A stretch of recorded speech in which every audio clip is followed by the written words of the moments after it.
Damascus has fallen. Syria has fallen. The Assad regime is no more. Incredible things are happening in the Middle East. Is Bible prophecy being fulfilled right in front of our eyes? Of course, we know what the Bible says about Damascus, about how it will be destroyed.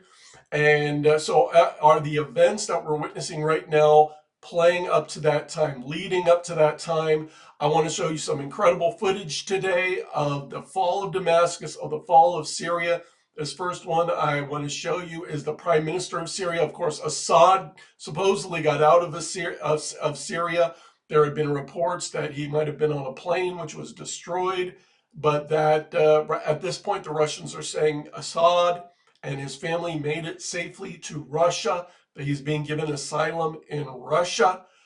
So that's the official word we have right now, that Assad is still alive. But I want to show you some footage of the prime minister being escorted out by the rebels, the Syrian rebels. They've taken over Damascus, escorting the prime minister out, and the official transfer of power. الفيلق الخامس So let me play this for you. من أهالي حوران متوجها إلى فندق الفور سيزن للاجتماع وتسليم مؤسسات الدولة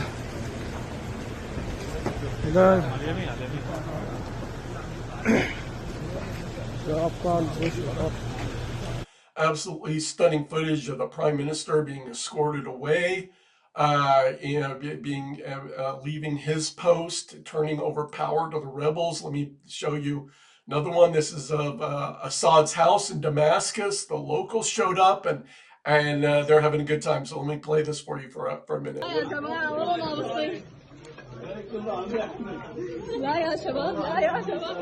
See, they were helping themselves to some of the dishes, some of the houseware is there. They're very excited. They're getting some nice things. Of course, they don't celebrate Christmas over there, but so the women are joining in. So they're having a really, really nice time. It's amazing. It's amazing to see. They're going upstairs, checking out what's in the bedrooms. So very, very, very interesting.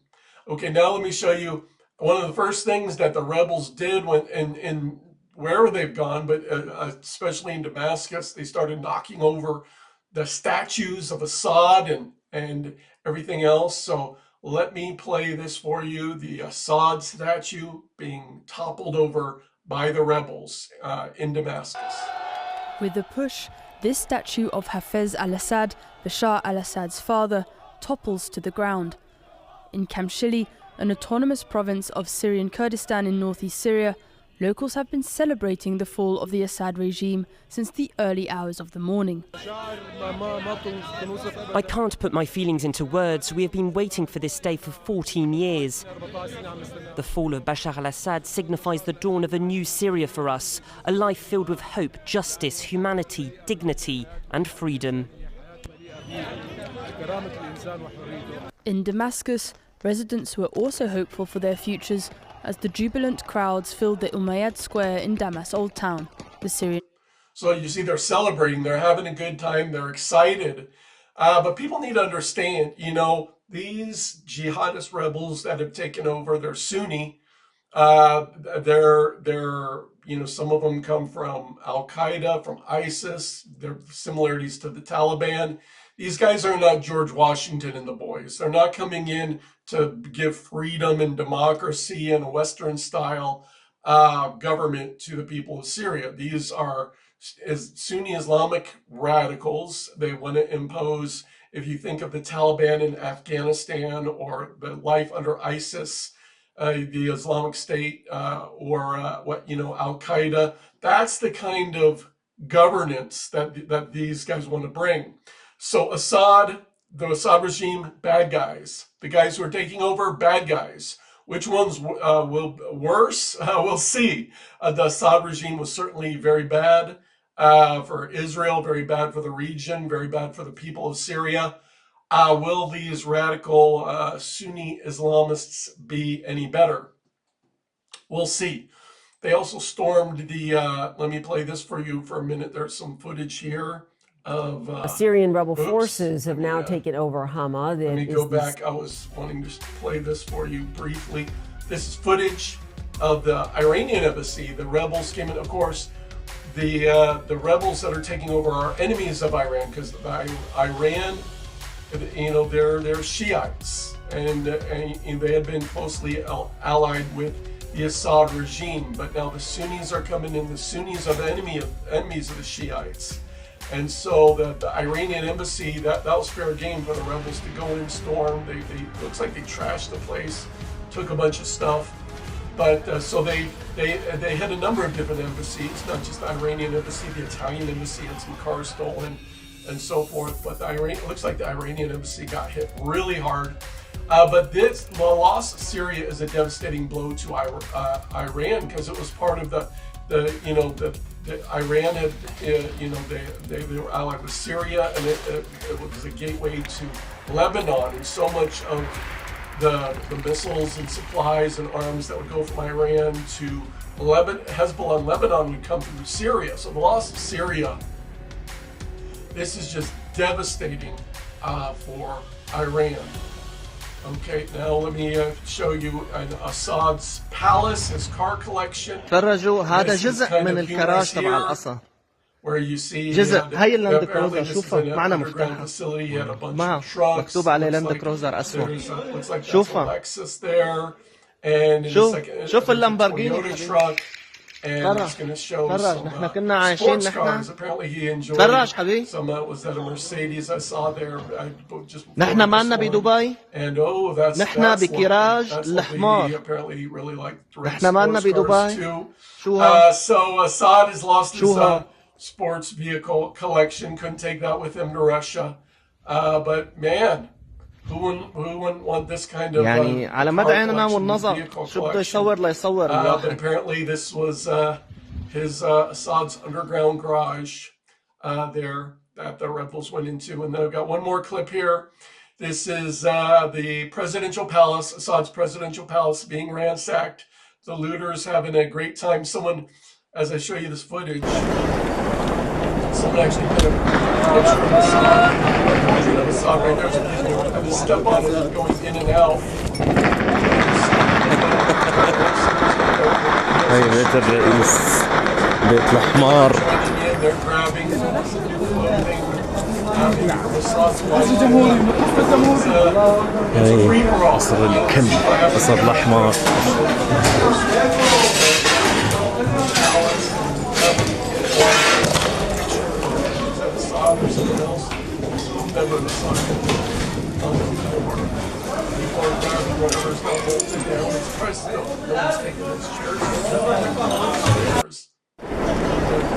Yeah, lots of looting, but it's a new day in Syria. It's an exciting time. The government is overthrown. The Assad regime is no more. So this is a major victory for kind of the Western alliance. Israel, of course, was no friend of the Assad regime. Israel wanted Assad gone for a long time. Now, will this be better or worse for Israel with these new jihadists taking over? We shall see. And will it set the stage for the eventual destruction of Damascus? We shall see. Of course, the U.S. and European powers wanted Assad gone for, more than a decade. Under the Obama presidency and Hillary Clinton, the Syrian civil war began, and they tried to oust Assad. Back then, didn't happen, but now it's finally coming to fruition. The kind of the dreams of the Western globalists, but the big player, a lot of people don't realize the big player.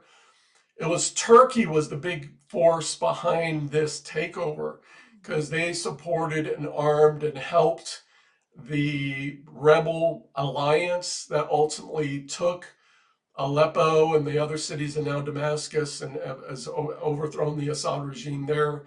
So Turkey was the big player behind this. So Turkey is really flexing its muscles in the region, and Turkey's no friend of Israel. Turkey would love to see Israel wiped off the map. So, and these rebels are aligned with Turkey.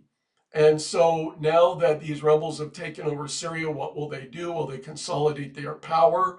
Will they try to move into Lebanon? Will they have conflicts there on the border with Israel? Could they, make a move the other way into Iraq?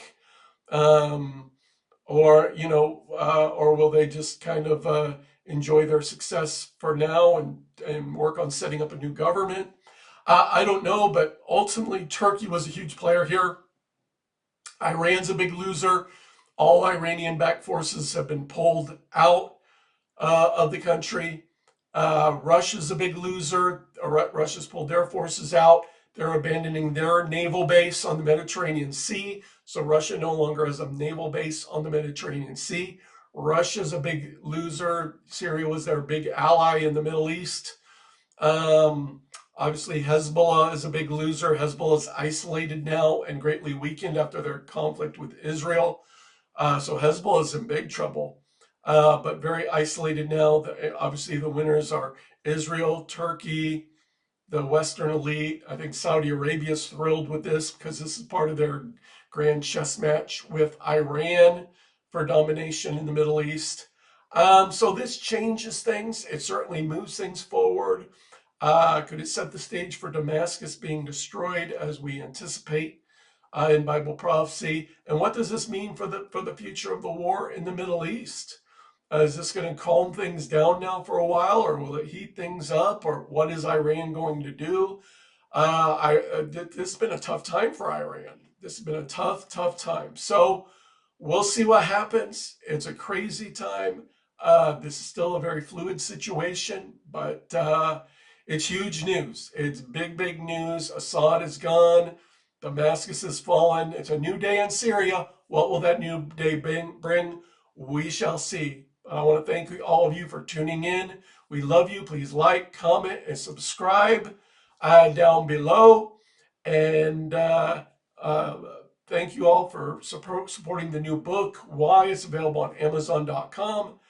And once again, thank you for tuning in. And I'll talk to you again in the next video.